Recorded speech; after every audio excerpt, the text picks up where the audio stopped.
main discussion that we had on the panel was how capital markets union is evolving in Europe.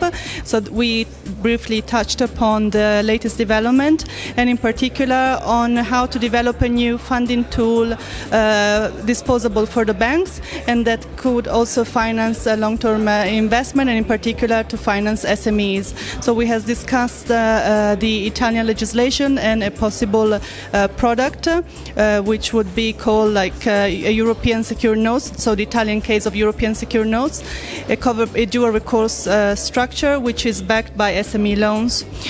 We also discussed what was important for the product to fly.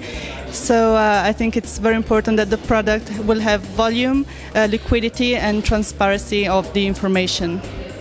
There is a gap between what is available today and what can be made available in the future, and provided that we keep it simple, it is possible to create a new instrument. The challenges are, first of all, there is a well-established brand, the covered bond brand, which should be preserved and defended and don't be polluted with other instruments. But the second is to create sufficient liquidity for such new instruments. And the role of the public institutions and the investors together is essential to create something that can make the difference. I think the main message for me was the infrastructure loans for the European secured note. I think it's quite important for Europe to have a long-term financing for the infrastructure business in Europe.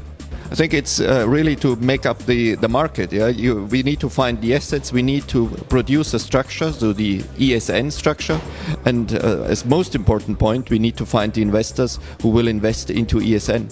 Well, the interesting part, I asked not only the panelists but also the audience the question, okay, what's the solution to SME funding and the next steps for the Capital Markets Union European secured notes? Is it more cover bond-like structure, double recourse, or more securitization ABS solution? And we didn't get really a response. There was not a clear answer. So in that respect, it's a difficult topic, and it will take some time to find a solution. And we knew that, and that hasn't changed today. But at least we got a good interactive discussion, and people liked it, I think. So that was fine.